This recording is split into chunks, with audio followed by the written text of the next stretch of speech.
If God is so loving and so powerful, then why do you suffer so much? Why do innocent people get raked over the coals? What's going on? Doesn't God care? Or is he simply too weak to do anything about it? Is God disinterested?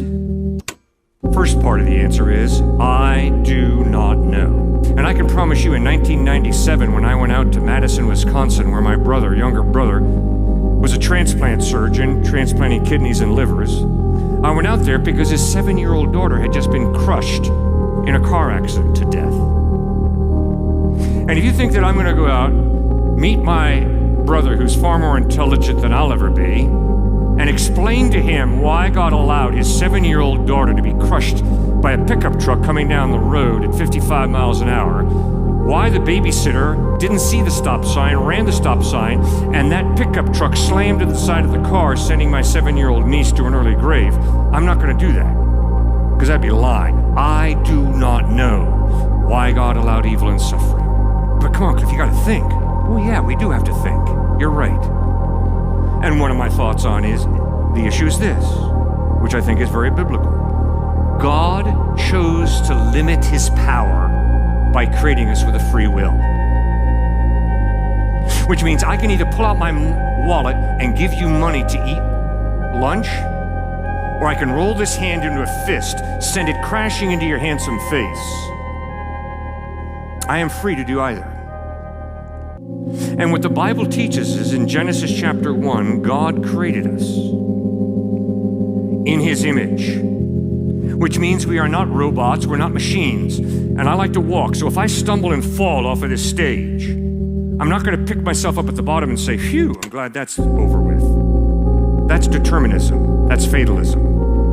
God creates us in his image, which means we're not robots, we're not machines, we're human beings created with a soul, a personality, but it also means we got a free will. And if we want to abuse our free will, we can go right ahead and do it. But there will be a day of judgment when God promises to hold us responsible for the free decisions that we have made. And that's why Joshua stands before the people of Israel and says, if serving the Lord seems undesirable to you, then choose for yourselves this day whom you will serve. But as for me and my house, we will serve the Lord. So Genesis 1 says, God created this and God saw that it was good. And God created that and God saw that it was good. And you got to get the point, guys. When an author repeats and repeats and repeats a little phrase, obviously he's trying to get the point across. When God created, he did a good job. And that little phrase, God saw that it was good, is repeated and repeated and repeated in Genesis 1. But in Genesis chapter 3, we read how human beings rebelled against God. They didn't eat an apple. They ate some fruit. But that is symbolic of their rebellion against God. It's symbolic of sin. And why do I sin? I sin because I think I'm smarter than God, and I know it'll make me happier. So I'm going to do it my way instead of God's ways. Not because I'm trying to be evil. I'm not trying to be evil. I'm trying to be happy. My problem is I think I know how to make Cliff happier than God knows. And that's basically what Adam and Eve did. We know what'll make us happier. We will define good and evil. We will assume Godhood. And when they made that decision, that's where the train got off the track.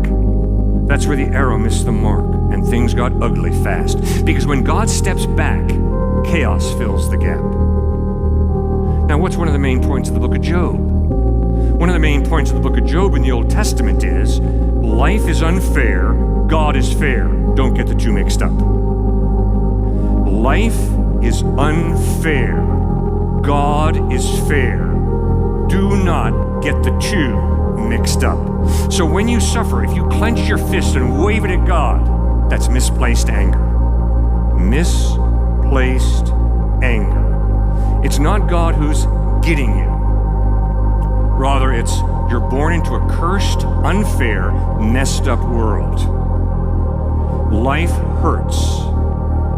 And to blame God is a cop-out. The same way if I hold back, slap you in the face, and then turn to you and say, God made me do it. That is a cop-out. I'm lying through my teeth to you. He gave me a free will.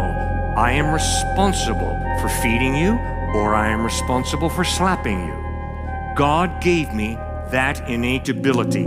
That's part of why I believe we have a soul. Because you see, friends, if there is no God, you don't have a free will. If there is no God, you just are a chemical reaction between your two ears. That's all you are. And determinism wins the day. Fatalism wins the day. What will be, will be. What is. No, the Bible teaches we've been created in the image of God. We have a soul, and that means a rational mind, a free will, the ability to love or to hate or to be indifferent. We choose.